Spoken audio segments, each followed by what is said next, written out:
So my theme today to start with is time, and perhaps we should start with the left brain and the right brain. And the very important point that Ian McGilchrist makes, that the left and right brain process time in different ways. The difference seems to be that the right hemisphere can engage in what we might call temporality. That is, it can actually experience the passing of time with its incrementality and continuity. The left hemisphere, on the other hand, can't cope with that.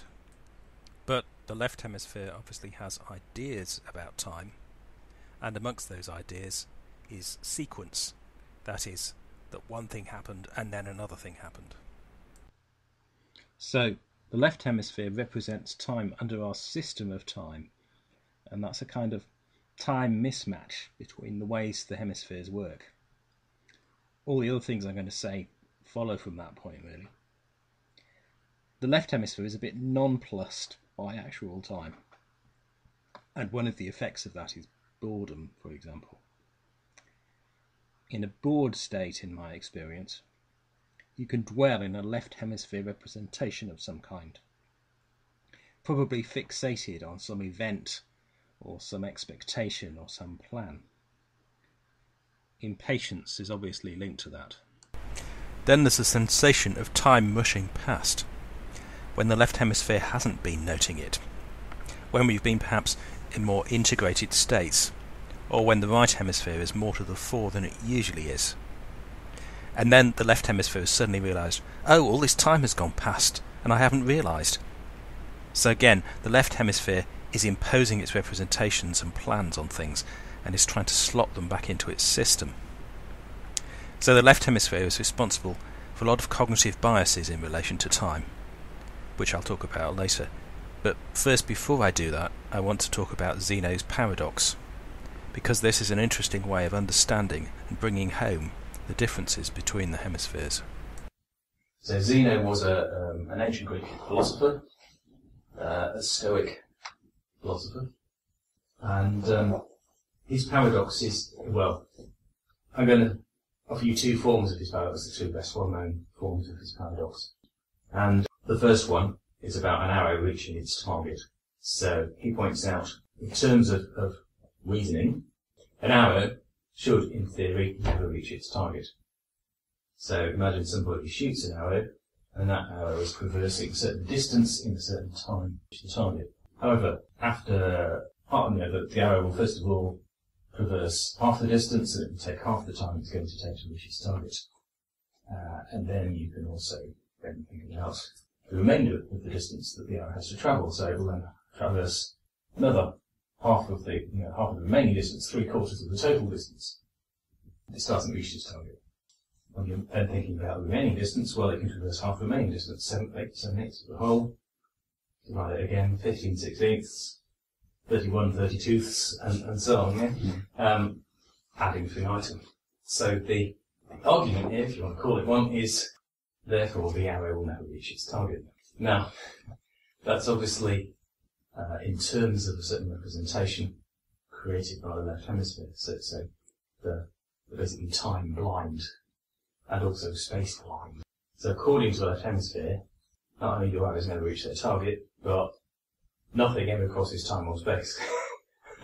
So a minute can never elapse. Nobody can ever walk a mile or whatever. My hand traversing the space from here to here, it should never have got where it got to. Because each time it had to go half the distance and half the rest and so on. So there's a complete mismatch there, isn't there, between our experience that things do actually traverse spaces and take time and the conceptual view. And in the conceptual view, it's infinite divisibility that's the problem. So space and time, according to this left brain view of things, are infinitely divisible.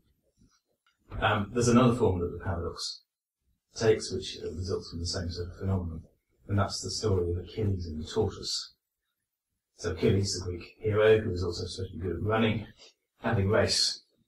But Achilles gives the tortoise a bit of a start, given he's a bit of a slow fellow. So he gives him a 10-metre start.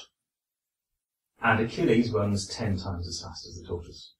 So if we think of the first sort of interval of time, however long it takes, as long as it takes Achilles to catch up with the tortoise, or where the tortoise started, the tortoise has gone 1 metre. So Achilles has gone 10 metres, and during that same time the tortoise has gone 1 metre.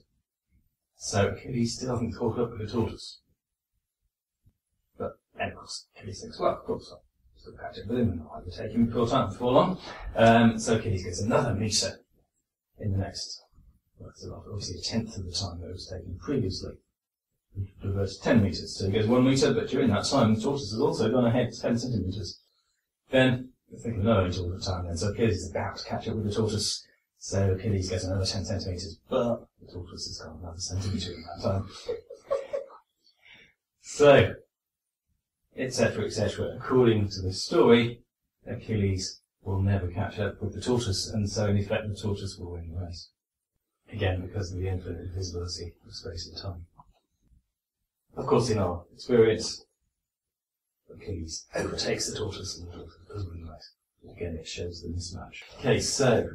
would the arrow ever actually leave the bow in that sense? Leave the bow? Yeah. What do you mean?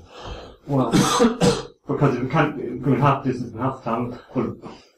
Oh, I see. Do you mean you could look at a smaller space when the arrow is leaving the bow? Yeah, sure. You could take any of those bits and do the same with it. You know, however small the space, it's still infinitely divisible. So even if it's a Higgs boson, it's still infinitely divisible, presumably. Yeah, and that also tells us actually something about the concept of infinity, or infinitesimal distances in this case, that they're just concepts. You know, we don't experience infinity or infinite divisibility. So infinity is one of these things that you often find in metaphysical ideas, you know, appeal to in some way, directly or indirectly. Okay, so when the left hemisphere is conceptualising time in this way, what it's basically doing, as we've been seeing all the way through, is absolutising. So it's got this idea of what's going on with it's hanging on to, and not allowing the right hemisphere to inform its way of thinking. This can, we can think about things happening in time in that sort of way. So points about time in general can also be applied to, particularly to events that take a certain time. You know, so for example, just me moving my hand, you know, you could describe that in spatial terms, me moving my hand taking a certain space. There are obviously other various ways you could describe it, but you can also describe it in temporal terms. So my hand takes a certain time to do. So that's an event as well as a thing, if you like. Yeah. So the kind of ways we get stuck in terms of time are often about hanging on to events in one way or another. And obviously the way we think about time can be roughly divided in relation to experience in terms of past, present and future. And we can absolutise any of those ways that we experience time. So, hence I'm going to talk about some of the cognitive biases we encounter by hanging on to past, present or future. Quite a few of them when you start looking at it, and I think it's a particularly rich area for exploring cognitive biases. I've actually divided these into 4 categories here, just because in the present, there are rather different biases involved according to whether we're thinking about the present in relation to the past or the present in relation to the future. But let's start with the past. Cognitive biases in relation that absolutise the past are obviously about hanging on to the past and having an idea of the past, which becomes fixed and disproportionate, and it may be distorting even in terms of other bits of the past. So any element of time may be distorted in relation to it, but certainly distorted in relation to the importance of past events in relation in the present. So nostalgia is one obvious one where people dwell in the past, particularly this might be a view of oneself in the past. So obviously nostalgia is one way of sort of taking refuge in the past and getting involved in fantasies which distract you from present issues. Then, if we're thinking more in terms of arguments and claims that people make, appeals to history or tradition, is a common type of fallacy in relation to the past. So usually that involves the belief that history or tradition should always be a model for how the present works. So supposing you've got a meeting of an organisation and they've always done things at a certain time, somewhere in the past, so we've always had the tea and biscuits for half an hour in the middle of the meeting. Somebody proposes having at the end of the meeting, no, we can't do that, that's not the tradition, that's not the way we do things. And this can be expressed in various ways, actually. My mother used to use the phrase, which I guess was popular early in the 20th century, "It's not done," which is basically one where I see it in the field of history. Or could be a tradition. Yeah. Anyway, and obviously, well, I mean, John's studied history. I'm sure you're aware of some of the ways that people have adopted patterns from history and absolutised them, or made them into ones for the present. You can idealise history, for example, idealise past events like Mussolini idealised classical Rome, say, Hitler idealised the Aryan history, the great German past, and so on, the earlier Reichs. So there's lots and lots of examples of this. We can also indulge in vain regrets or hypotheses about the past. So this is where people get into thinking about, well, what if I'd done something different at this point in the past? So, for example, what if I'd never got married?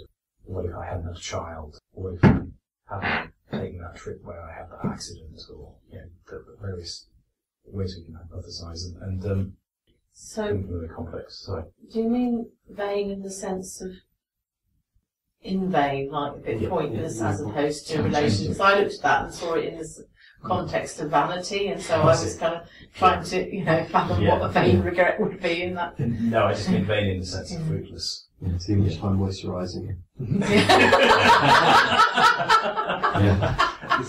I still get wrinkles, yeah. The third conditional. Yeah, that's right. Yeah, so people could get into you can waste a lot of time in that time, but it's also about energy, I think, that you divert into almost an entirely hypothetical representation of things, which doesn't actually help you engage with the current representation of things, because these things, up to a certain point, you can be informed by things like hypothetical historical alternatives, and that can be quite fun exploration, but if it's very personal and it's something you start dwelling in, you can put a lot of energy into it, which then might distract you from things that you deal with in the present, and indeed for awareness of how you actually are in the present. And then there's the sunk cost fallacy, which we mentioned today. So that's the tendency, once you've made a decision and invested time or money or attention or prestige in a particular project, then it's difficult to give it up, even if the evidence seems to be pointing out that this project isn't going to work in the way you intended it to be. So, this can happen at a big organisational level. A company invests in a new market and they're not selling any of it, but they're loath to actually go back on their investment. Or it can just be recognising that we've set off in a relationship that isn't working. Might be another example of that. You've put years of your life into making your relationship with this person, so how can you give it up now? But obviously there are occasions when recognising conditions involves cutting our losses. Then, so those are some different ways in which we can absolutise the past. Going on to the present then. Sometimes I find, particularly in meditative circles, there is a bit of idealisation of the present. So the idea of living in the present can get, perhaps a bit over-emphasised. The power of now. The power of now, yes, etc. So obviously, if you're thinking about meditation practice, that can be quite helpful in immediate experience. But there are also ways we can just as easily turn the present into an idea and use that to stop us recognising important conditions from the past or important conditions that are going to happen in the future. So the present can be absolutised in either direction. So thinking first of all about the present in relation to the past. Now the falsification of history is one good one, which has a lot of political overtones. So there were regimes that have completely reconstructed the account of history that the evidence seems to more closely show. There's photos with Stalin in where there were other people, but they've been removed, and it's all been carefully doctored so the photo looks as though it was taken at the time. And that was before the age of Photoshop as well. Yeah, and of course we can do that in our own minds as well. We can create a version of what happened in the past to serve present uses. But those things that happened in the past actually may still be influencing us in the present. There may still be desires and beliefs relating to those past events which are actually important to us in some respects. And survivorship bias is another interesting one. So that's very much that we tend to judge what's happened in the past on the basis of what's left in the present. But if you think particularly about anything involving competition, then very often there have been lots of losers along the way that we're inclined to forget about when we focus on the winners. So you could think about that in terms of biological evolution. There's always evolutionary blind alleys that may well have occurred. We just tend to focus on the species that were successful. Or if you think about authorship, it's quite a good one. So for every published author, there's probably 10 that wrote their books but didn't quite make it, and then there's probably another 100 who wrote their books but didn't even try to publish them, and then there's another 100 who didn't quite finish their books, and so on. So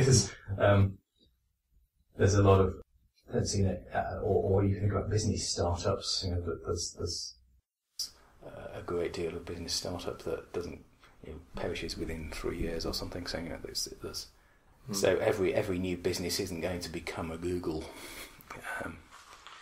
in the way that we might think. And the dinosaurs are a good example of this, because they're often seen as that they failed in some way, but they were around for 150 million years, and we've been around for 2. We didn't do bad, did we? Indeed, yeah. Yep, that's right. And then Do you think Google will last that long? They're there in the present, that's all. As I speak, at least I assume, unless they've collapsed in the last week and I haven't heard about it. Yeah, that would be interesting. Yeah. Yeah, and then there's the news illusion, which is this is a media-based thing, so the tendency just to assume that what's going on in the present is what we've been presented with, and obviously there's a great deal else that we haven't heard on the news, which may also be important in various ways, which has not been given to us on the media. And I mean, obviously you can push that one too far, and as you could with any of these, actually, you can. There's a reaction, which can be just as negative in its effects for all of these. But so if you end up being went on for 6 hours, like a news bulletin went on for 6 hours or something. Indeed, yeah. Well, even then, it wouldn't cover everything important probably going on in the world. And how do you judge the importance anyway?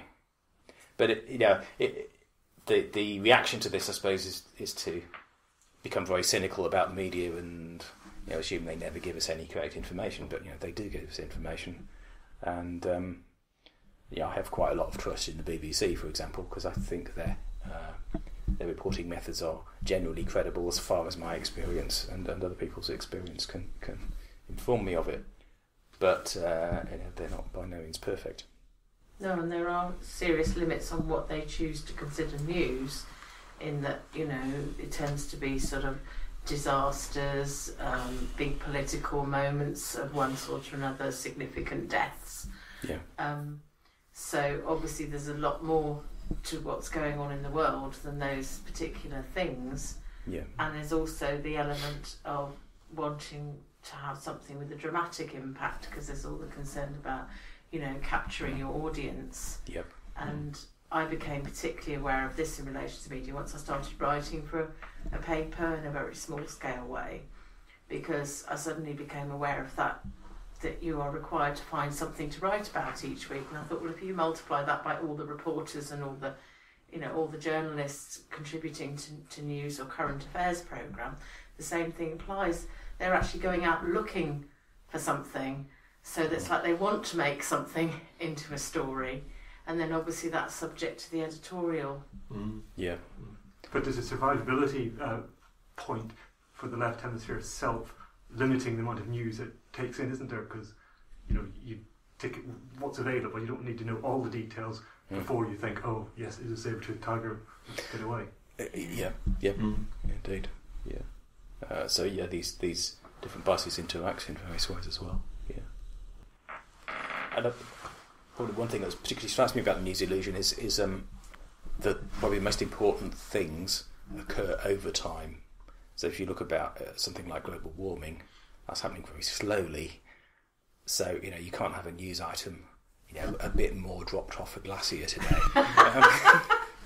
It's obviously you do get things like reports or controversies about global warming occasionally, but the IPCC reports. Yes, that sort of thing. Yeah.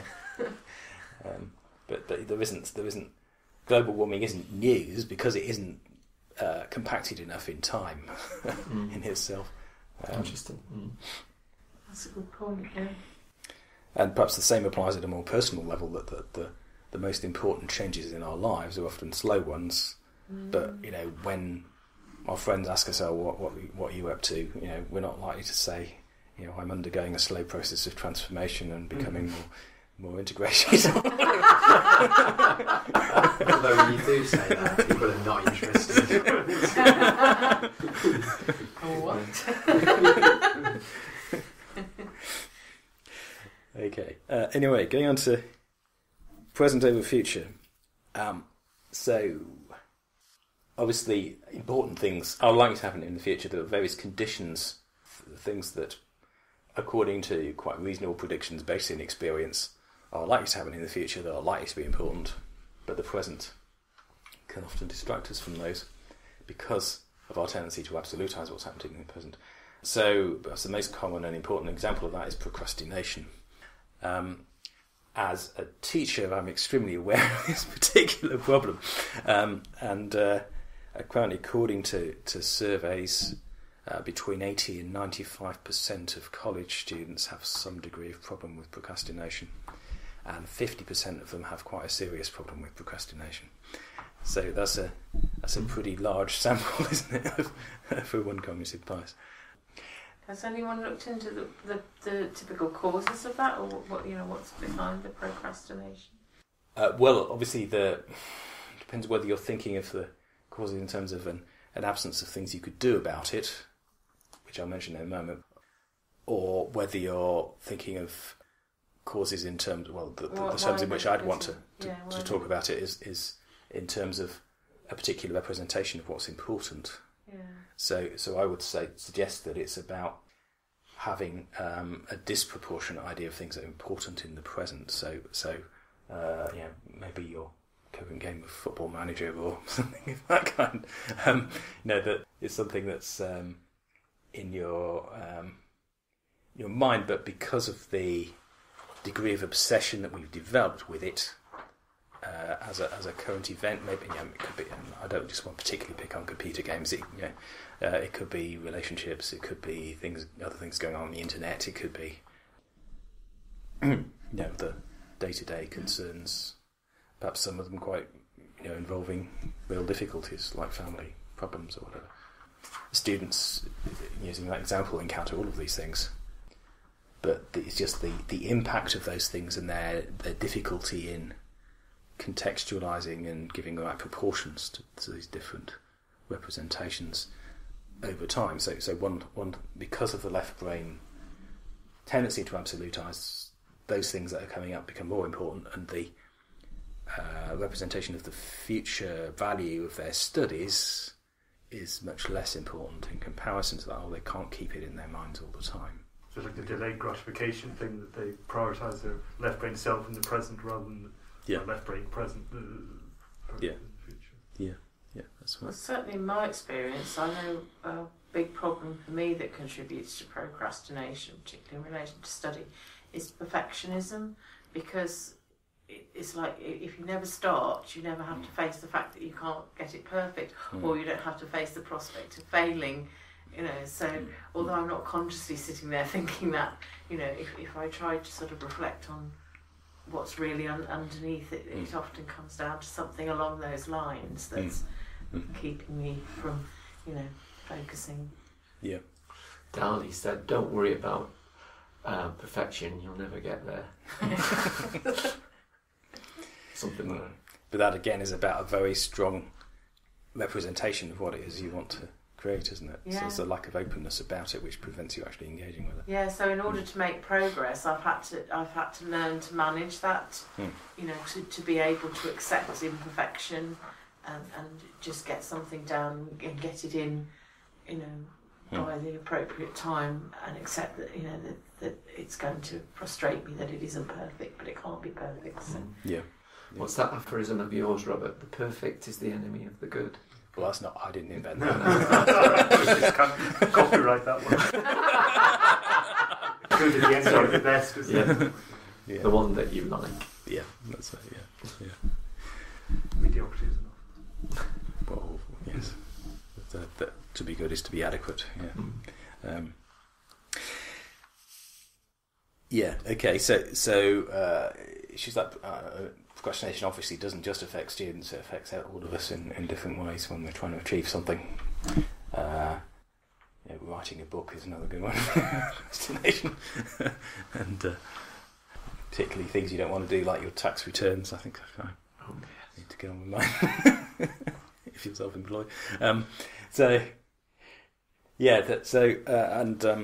But my understanding of the best way of dealing with procrastination is effective planning, because the planning, if the planning can take into account all the different things you need to deal with, so you plan in both the more immediate things that are taking your attention and obsessing you, and the longer term things that you also need to get on with. That's effectively a way of integrating, or can be a way of integrating those different things, putting them in within the same representation, so you're more aware at each point of the other things you need to do and their context and their relative importance. I would agree with that, and I'd also add that one of the things strategies that works very well for me is to limit the time. So if there's something that you don't want to face, or you're a bit scared of, coping with, or just a bit bored with the idea of, or whatever it is, that say, I'll often put a timer on and say, I'll just do 5 minutes, and I can easily persuade myself to just do 5 minutes and give myself permission to stop, when the timer goes off. But then often I find by the time I get to the end of that, I've actually got engaged with it and got into it. It's actually easy to carry on then, but it's just that sort of mechanism to help get you into the zone of whatever that task is. Yeah. But once you're engaged with it, then you've probably got both hemispheres of your brain operating in relation to it. But before you start, you've just got the idea of starting it, and you haven't really experienced it yet, which makes it more difficult.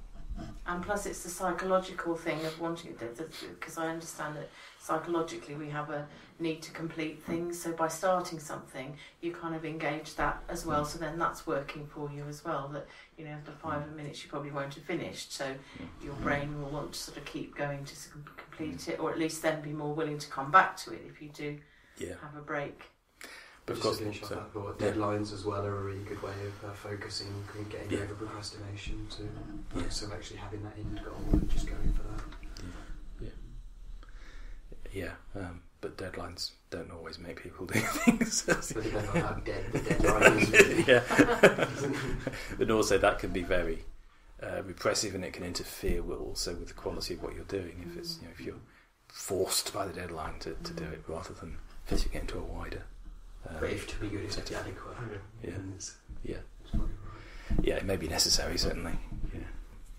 And that's one of the things I've often found difficult as a teacher is how rigidly to enforce deadlines, and because they have a relative use within the education system, but at the same time there's all these real human beings with real problems with reasons for being flexible about deadlines, and they come up with their excuses and so on. Anyway, we just have to try and find a middle way on these things. Just a couple of other things about the present over the future. The impact bias is about the way in which the present impact of something, gives us a strong reason in the present to focus on the particular thing that's had an impact on us, but obviously allows us to neglect other things that are important. So supposing you've just heard a very persuasive speech by Barack Obama or some wonderfully persuasive person that's had a big impact on you, so you then think, oh right, I should go out and give money to the Republican Party, or the Democratic Party. Slip there, or whatever it is. Had that impact on you. Yeah. Yes, it could be a negative impact. You're right. Yeah. But there may be other things that is much more important than that. And then there's the status quo bias, which is a sort of resistance to new developments. In effect, so we'll have a tendency to prefer the current arrangements and are slightly lazy about changing them. And I think people who set up computer systems and so on have a knowledge of this, because they set up defaults which are to the advantage of whatever company it is that produces the software or whatever it is, or the appliance, and you have to make the effort to change the default, and the majority of people don't make the effort to change a default, so therefore it's to their advantage. What's the opposite of that? I'm just thinking in political terms. If you think the status quo bias is more a sort of a conservative mindset, if it goes the other way, where there's a bias towards constant change and no stability at all, what? That's Neomania, which I was going to get to. Okay. Where you absolutise new events in the future, particularly innovations in the future. So a lot of these are opposites of each other if you look down the whole list. Okay. But so the status quo bias, obviously does have political implications. That if you're going to do something new which upsets the current order, like HS2 is another example that John was talking about a little while ago. A big new plan that interferes with the landscape and so on.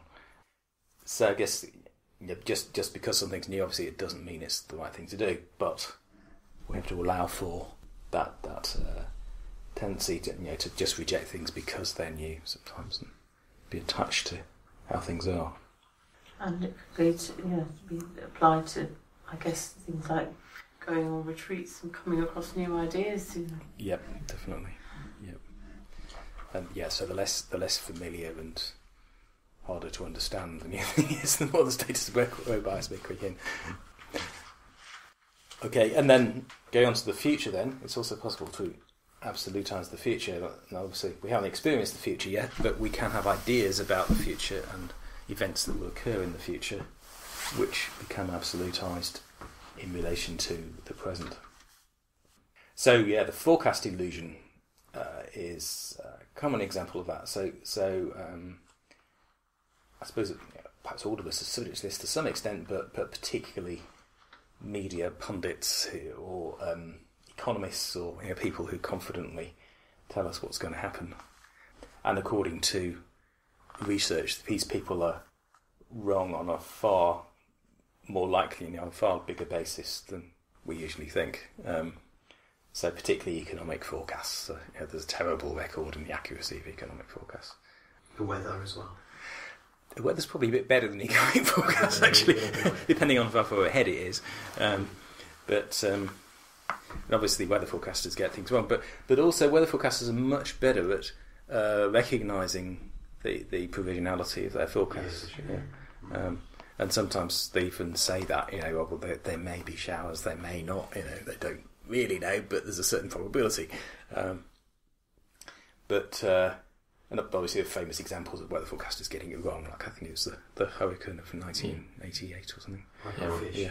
That's right. When 7 oaks became 1 oak. But I think this applies much more to, particularly to human events that are difficult to forecast, or things like technological devices. I mean, this tips over into Neomania as well, that people often confidently predict, oh, we'll all be using ball chairs in 100 years' time and nobody will bother walking and stuff like this. Or this is usually just based on an exaggerated, fixed idea of what's going to happen, based on just, maybe it's picked on a few conditions in the present and identified what might happen in relation to that, but it's neglected all the others and all the normal things that happen. So Nassim Nicholas Taleb is very good on this point, I think, because he points out the ways in which we tend to think of the latest things. This is Neomania as well, actually. We tend to think of the latest things that we've experienced as going to be more important in the future. But actually, he points out, it's the things that have been around for longest. So actually, in most cases, the most ancient things, which are more probable and more likely to exert an influence in the future and still be used. So if you think about the things around us right now, what devices we're using. Well, we're using a computer and a microphone, which are relatively new developments to record the talk, but we're all sitting on chairs, which is very old technology. Bricks, yeah. Bricks in the building, pretty old technology, aren't they? Yeah, so obviously there's electricity and lights and so on, but there's vases, yeah. And when we eat, there are knives. How long knives been around, and so on. So there's a greater likelihood, in fact, that things that have stood the test of time will continue to do so, and that our elaborate visions of the future, sort of sci-fi visions, are inaccurate. That there'll probably be much more continuity than we think there is with the present and the past. I suppose that's kind of the way youth will always think that older people are kind of fuddy-duddies and out of touch, whereas actually we're in touch with 99% of stuff. Really, it's just the small stuff which you will soon be out of touch with yourself. Which you base this on. Not directing it at anyone in particular. Have you got a loom band, Martin? No, I don't think so.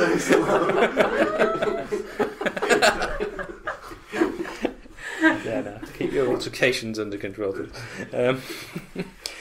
With Neomania, I'm just trying to think whether that might be something that comes up in issues to do with immigration and racism and people's projections about, all these foreigners coming in.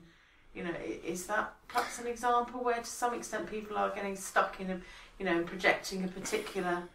Well, only if they're positive about something like immigration. So it's status quo bias if they're resistant to it. Right. Yeah, so particularly if people can't adjust to cultural changes. Was it you, Barry, who was talking about someone who became surrounded by immigrants in Ilford? Yeah.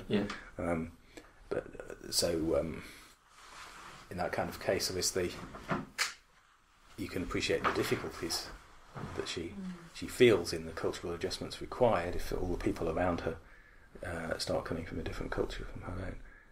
But those are the facts of the situation. So if there's to adjust to those, we'll have to work with this kind of bias that we experience. I suppose in Buddhist circles you could talk about the suffering illusion, that you prioritise the future self's condition over the present self's condition. You think the pain that the self is having at the moment will be the same as the self is having in tomorrow, and therefore you suffer as a result of that. Right. Yeah. So that's I suppose a more immediate thing, isn't it? That we continually project into the future the current events, current suffering, which possibly is a current feature pleasure. would think doesn't apply to a lot of animals, or perhaps Yeah. So they don't have that, the mental anguish, the suffering of actually projecting that into that they are experiencing whatever pain at the moment, but they're not adding to it with the sort of psychological agony. What the Buddhists would call the second arrow. Yeah. What about this perspective on Neomania? I think it was in the 1920s, Milton Keynes, the economist, made the prediction that we'll be working a lot less. Maynard Keynes. We're working a lot less, and we'll be sufficient in terms of our the things we have, because you can only have so many cars, you can only have so many houses, etc. But what the advertising industry have done is, rather than focus on quantity, they've focused on quality. So you've got your iPad, but then as soon as you've got your iPad 4, you want your iPad 5. Or you have a green car, then someone gets a blue car. It's the same car, except they pull the colour, the paint of the... So we're constantly striving for the new. Yeah, well, I think that's a real strong example of Neomania and how damaging it can be, actually, in current society. People constantly wanting a new gadget which is a slight advance on the previous one, and as a result they chuck out the old gadget, and it's often wasted. Could that be applied in the sort of sense of self-development as well? Because there's, come across a few things recently that sort of rather against the sort of constantly striving to be better, which, you can get very caught up in. And so there's always this illusion that your future self could be so much better than your present one. Yeah. And so you're spending a lot of the time in the present trying to work on things to get to this better self that probably you'll never actually reach, and by the time you did get to integrate whatever you've been working with, you might be aware of other things, and then so it's sort of this perpetual and rather than ever actually just being able to sink into just being, again, it's the perfectionist thing again. It's like, I'm okay just as I am. Well, I think that there's two things there, but the one that really sort of strikes me is that it's about enjoying the journey, not the destination. So actually you can improve, but not necessarily with the focus that you're going to be an awesome person at the end. It's just enjoy the improvement. Well, that's a much more integrated way of dealing with these things. Middle way approach. But I mean, in management theory, there are endless new fads, aren't there? And I mean, they seem to work by somebody latching onto some new condition that may be neglected, so they come out with a new book on a new approach which addresses this particular condition. So people do find it useful in the sense that it deals with that particular thing that's been neglected, but there's a whole load of other things that at the same time aren't being addressed by this new approach. So it's obviously a question of, we could make use of these new things as long as we can put them in some kind of perspective and compare them with a wider range of other approaches. That's why I think this relates to a wider question of philosophical and psychological education. I think might well help people put these things into perspective, rather than being at the mercy of new, rather sort of narrowly focused new approaches to whether these are social science based or business based or whatever. Or psychologically based, that only address certain conditions. But if we think about, if we already have an awareness of quite a wide range of conditions and why that wide range of conditions is important, then we can see these new developments in perspective. Okay, and just to finish off my list there, the fear of regret is the other, future absolutisation. So again, if we hold back from acting acting in the present because of an idea of a regret we might have in the future. This is often a reason for being timid, perhaps in the present in relation to a new development. You've got this sort of idea of a finger you'd wag at yourself in the future. Think, you'll regret that. You shouldn't develop this new kind of relationship, or you shouldn't get into this new kind of activity or whatever. So perhaps that's a problem more for a particular character type. Maybe some people who have more problems perhaps with timidity in relation to new developments. Okay, so we've talked quite a lot there, I think, about some of the practical implications of some of those cognitive biases and some of the responses you can make to them. But just to kind of wrap up a bit, that obviously there's a broad picture here that we have to balance the three times. In some respect, we have to try and be aware of all of them rather than idealising any one of them. That So it's not just a question of living in the present, but at any point in any time, an idea can take over from an experience. Perhaps we tend to think of living in the, or particularly meditation practitioners tend to think of living in the present as more important, because the present is where we experience. So, the present is where we look for experience on the whole. But we also have experiences of the past, which we call memories. The future is perhaps the most likely to be absolutised because it's just an idea rather than anything else. But you can experience this rather directly, I think, in meditation. This is the core of the whole issue, that the difference when you're meditating between actually meditating and having an experience of whatever your object of meditation is, and having an idea of meditating or an idea of the thing that you're meditating on. Well, certainly time and time again I get caught up in this. So, if I'm focusing on the breath, I can find myself thinking about focusing on the breath rather than actually doing it. And so, if you like, a lot of the practice in meditation is constantly bringing yourself back to the experience, which, practiced over a period of time, can gradually help to focus us slightly more on the experience and give us a bit more of a handle on these absolutisations, whether they're of the present, future, or past. And, well, really, I suppose, we don't really need to be bored, in that boredom is such a feature of the left hemisphere. I mean, that's just struck me from the responses of my daughter, a teenager, who she hasn't got very far into meditation, but one effect it seems to have had on her is she says, "I'm never bored," and that seems really great for a teenager, because that's a real problem for a lot of teenagers. I remember it as a teenager. It's worth doing meditation in nothing else but for that, really. Indeed, yeah. So that's really about finding the enjoyment, really, in the present, as well as our ideas about the past and the future. Okay, so any obviously we discussed this to some extent as we went along, but any other questions or thoughts on? You did it once, you mentioned impatience. Where does that fit in with this? I think impatience is quite similar to boredom in some ways. So you've got an idea of the thing that you want to happen, but you're not prepared to wait the period of time until it happens. So you've got this strong left brain representation of what you want to happen, which is separated from the actual experience of the time elapsing that will occur until it happens. And the antidote? Just general integration. I mean, all the things we've talked about, really.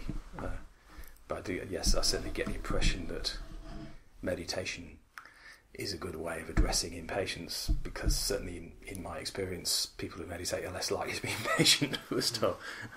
Obviously, that's a rather inexact way of judging it.